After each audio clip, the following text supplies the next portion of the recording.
Hello. All right, good. You can hear me. Great.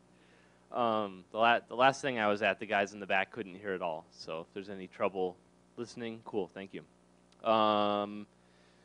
Yeah, so I guess I have about, I don't know, 40 minutes or so, and I have some slides. I'm really prepared, so I can introduce myself. I have a slide for that.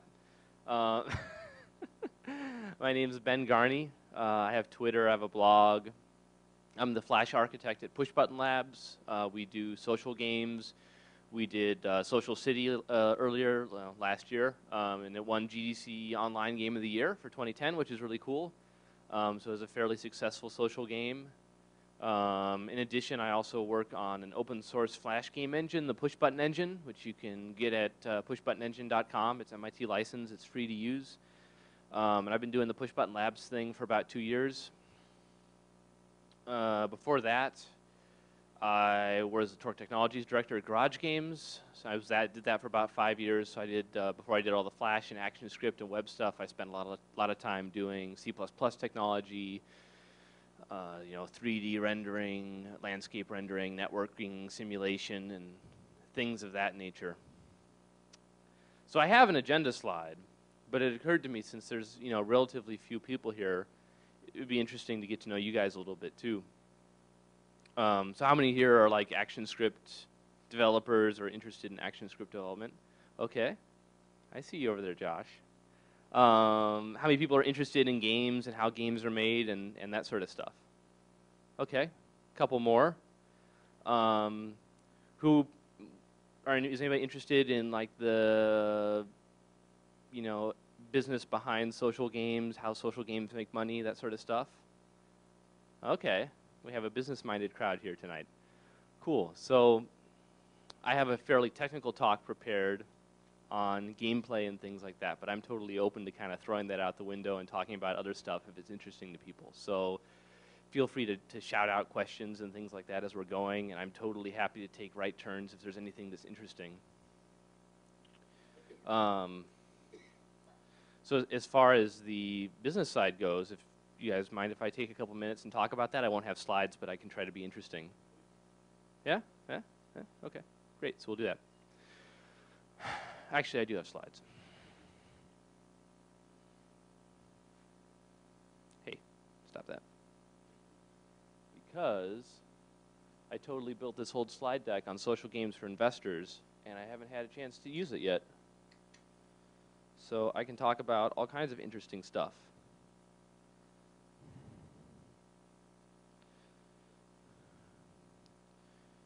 Cool.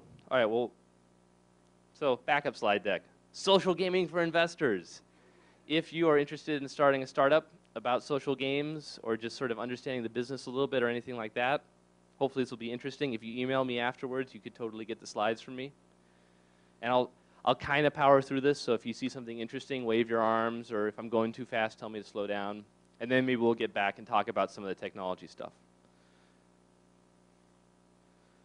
So, hey, look, it's that same slide again, but with a picture of me. So, times or lies, but I'm going to talk about the market, the development process, the gamer curve, and some success factors for social games and social game companies. So, what is the market like? You guys have probably all heard of Zynga. Perhaps some of you have gotten recruiters calling you about working for Zynga. I don't know how aggressive they are about that down here, but I know they're growing really fast. They have, what, $10 billion valuation now? Somewhere crazy. It keeps going up. So get Zynga stock if you can. One thing that's difficult is it's really hard to get data outside of the US Facebook market. Like, I assume there are people that know, but they're not publishing their numbers. In some countries, the way that the deals are done is extremely difficult to dig in and get data. So I'm going to do my best as I go through all this to give you kind of apple-to-apple comparisons and kind of an overview, but it is going to be a little US-centric. Social networks.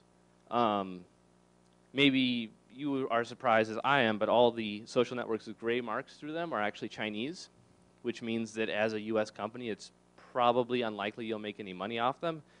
But if you look, it's like a huge number of people are out there and on the Chinese networks. This is basically the top 12 social networks globally. Big chunk of the market in China, difficult to do business there. If you if you look at the countries and the growth that's happening, it's pretty clear that there's going to be a lot of growth in like Russia, India, Mexico, Spain, Brazil, and China. They're already moving up, and it's probably going to continue to do so. It's sort of the second world getting access to the social technology. Let's see. If you split it up, this is sort of the pie chart breakdown. Like you can see Facebook is really the big dog, but Qzone, which is Chinese, is like right after them, and then it gets a lot smaller. When you're building content for social networks, diversity is going to be really important, which is why this stuff is sort of useful to know. And this is in millions of users. So this is looking at sort of the social game space, the different developers, and how big they are. So if you look, you can see that Zynga has a really big lead in Facebook. Like they totally dominate in this space. But if you look at MySpace, for comparison, you're going to see that Playdom is actually the leader, which is great for me because I do a lot of contract work for Playdom. But all that to say that there's definitely niches for different developers to be dominant in different spaces, right? Like being the top social game developer definitely does not make you like a totally leading on every network. These are the top 5, by the way. So I also wanted to look at the idea of app quality.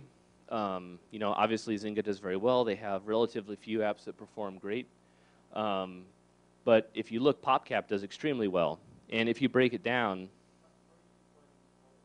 excellent question. So the idea is it's giving an indication of how successful their titles are on average. Some developers do tons and tons of apps and sort of hope for hits, and others are a lot more careful. So PopCap is a great example of a very, very careful company. So you can see that their numbers are almost up there with Zynga. Like they're top tier because they only have like 3 apps and they're all awesome. Whereas most of these other companies like Zynga has like, I don't know, like a dozen, Digital Chocolate has quite a few, MindJolt has quite a few, and you can see that some guys that were really high have fallen off the list entirely.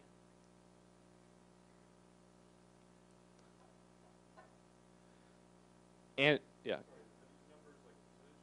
Oh, this is in million. This is monthly active users divided by number of apps.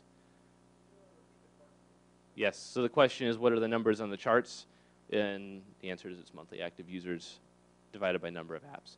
So in the social space, like monthly active users is number of unique users you get in a month. It's your basic metric.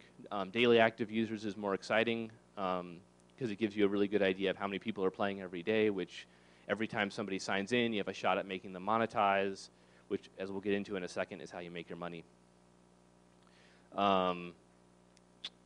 So that is that piece. So let's talk about some big numbers. This was sort of for investors, so they really like big numbers, so you got to give them a slide with like a couple billions on them somewhere.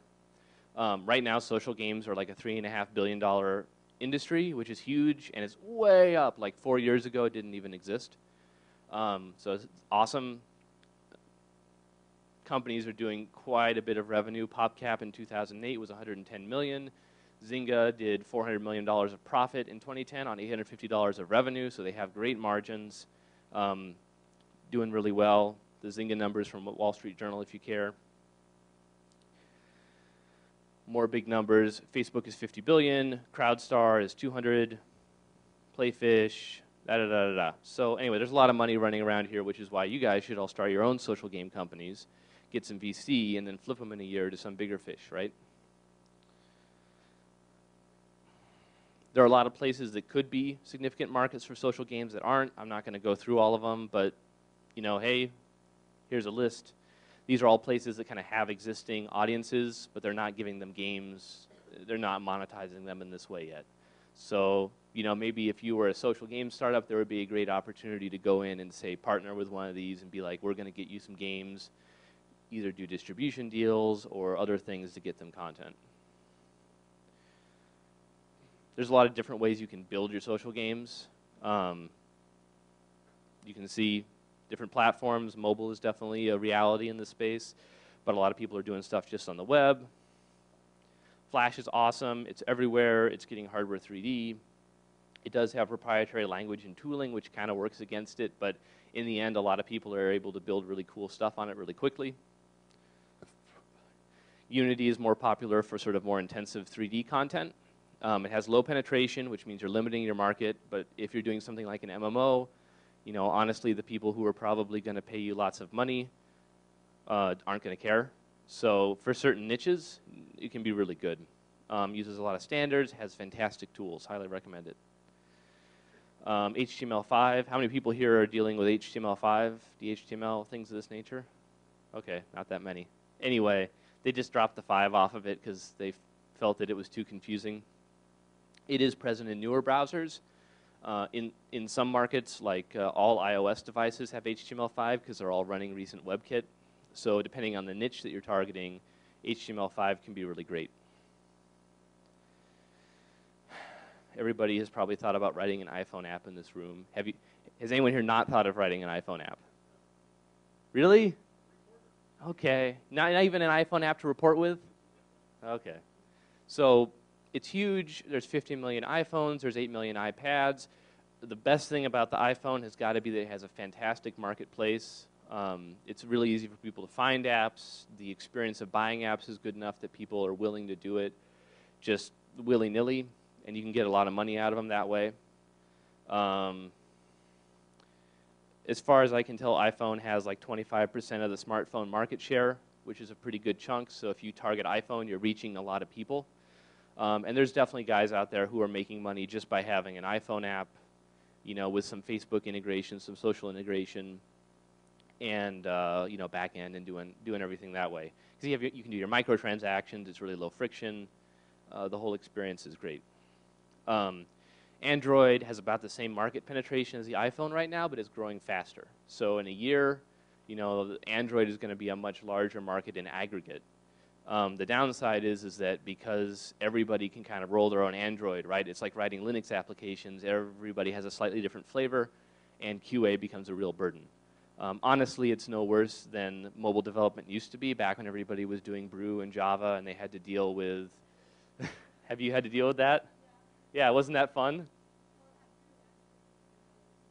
Yeah, so I mean, it's a nightmare, right? Like you have to write the same app 3 different times. So it can be done. I mean, there were plenty of successful mobile developers on those platforms, but it's a cost, right? Like it's a cost of doing business. If you're a small team, it's going to limit your ability to succeed. Yeah.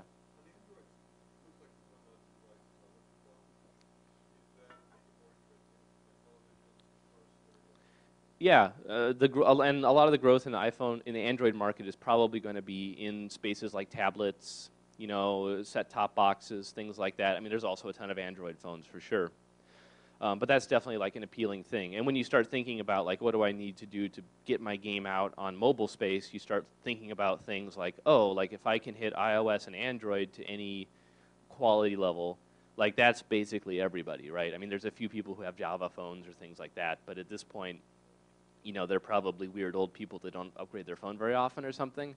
So, you know, maybe you won't make money off them anyway, even if you do reach out to them.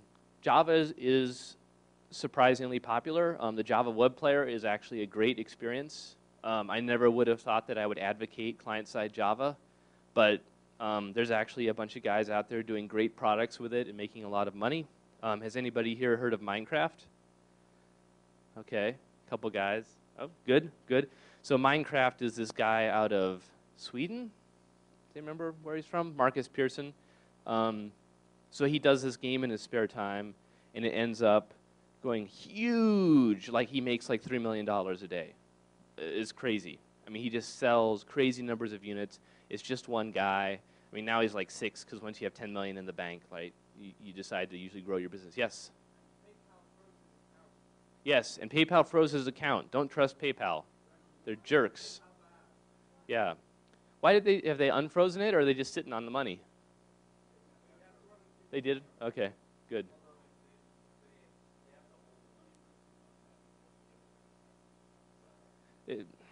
PayPal needs to just be a real bank.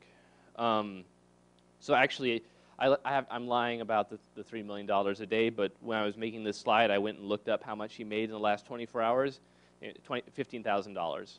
So clearly, using Java is not hurting his business. I mean, he's also a very talented game developer, and also I think pretty lucky in his product and positioning. But success is possible in the space. Silverlight is also about 75%. Microsoft is pushing it.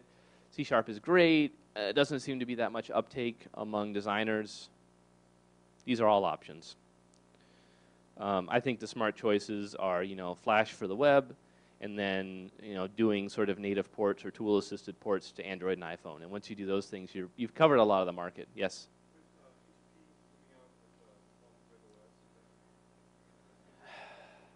I really want to like WebOS. Actually, I do like WebOS. It's cool. But there's this issue of penetration.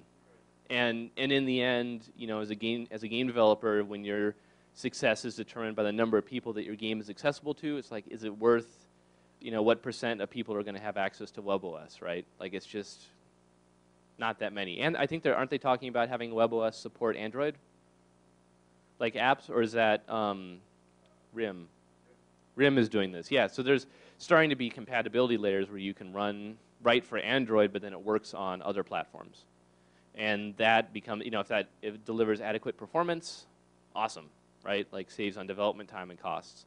But yeah, the guys who are trying to push smaller OSs, it's difficult. And even Microsoft is in that boat, right? Like they have Windows Phone 7. Who here knows someone with a Win Phone 7? Okay, that is not a development device. Okay.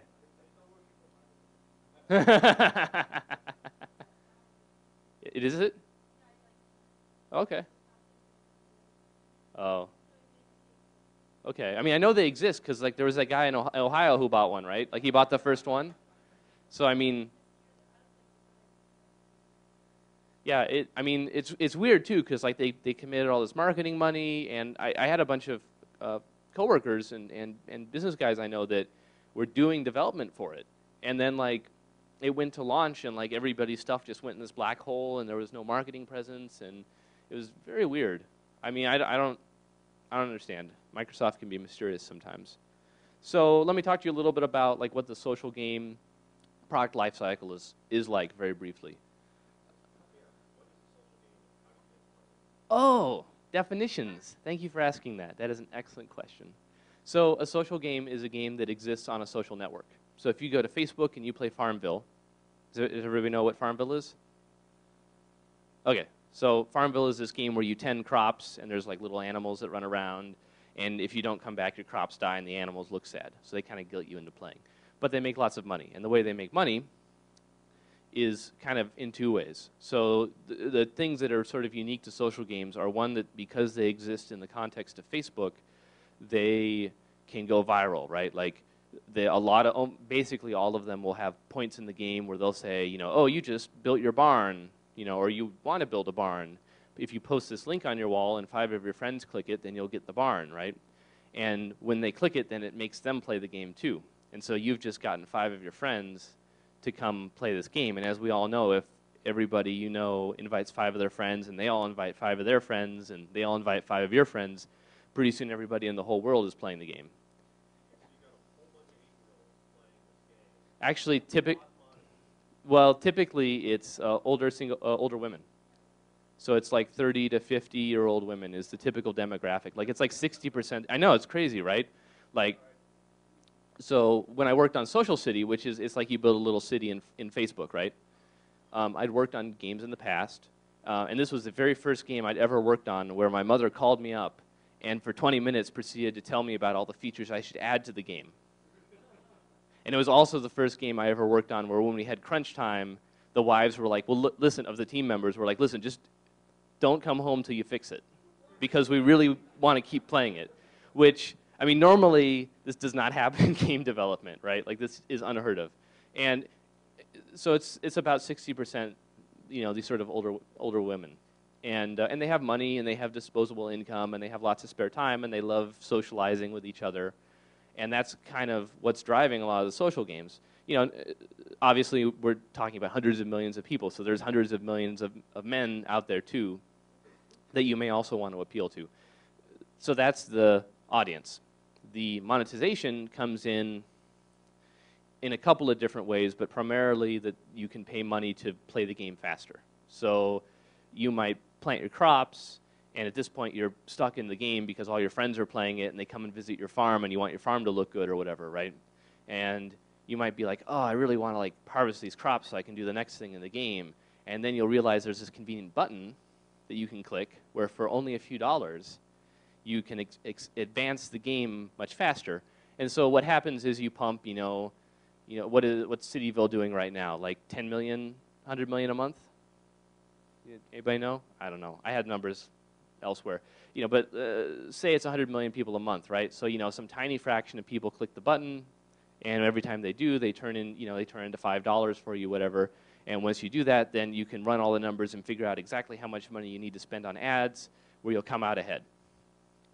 And it turns out that you can make pretty substantial amounts of money, right? Like Zynga was doing like 400 million in revenue or in profits, right, in a year off of this. And they have, they're like the second largest application on the internet right now, I think collectively across all of their games. So they're pumping a large number of people through, but enough of them convert that they can make really good money. And then you also have the whale phenomenon, right, which sort of comes from the casino space. So at casinos, most people come in, they spend a day, they play the slots or something, and then they go home. But you get a couple guys who show up and they're like, oh, I want to drop like 100 grand at this place. And so then you hire staff to make their life very pleasant and like make them want to come back and remind them that they have a free room and all this sort of stuff.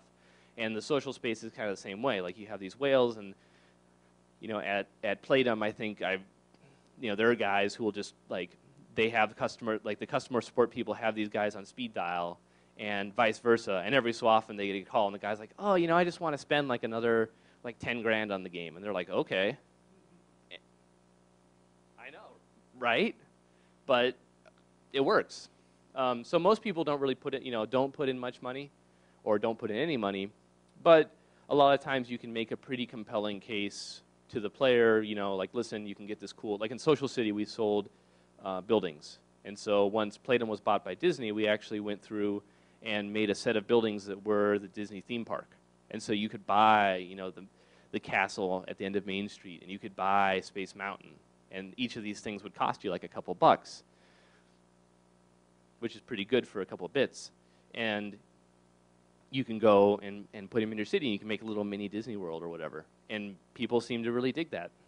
I think of it the same way that you might think of those people who buy the little Christmas villages with the little lights, and you can have them in your house, and like you put the fake snow on them, and then it looks really festive. Has anybody, do they do that in California? Yeah, you've seen that, right? But they're like $50 a pop, and you only bring them out for like a month, if that. But I mean, man, whoever's making those is probably doing pretty well. So I don't know. I feel like I'm in the same space. So does that answer your question? Yes, that's what I thought about, and I'm surprised that Yeah, I mean, the economics are kind of unreal, but I mean, you actually do get money out of these people. So Is that some form of monetization, or is it advertising? So there are other things going on. So one of the things that happens is for a company like Zynga has all these players, and so when they launch a new game, I mean, actually I'll run through the next couple slides real quick, and then that may clarify some of the other economics of the system.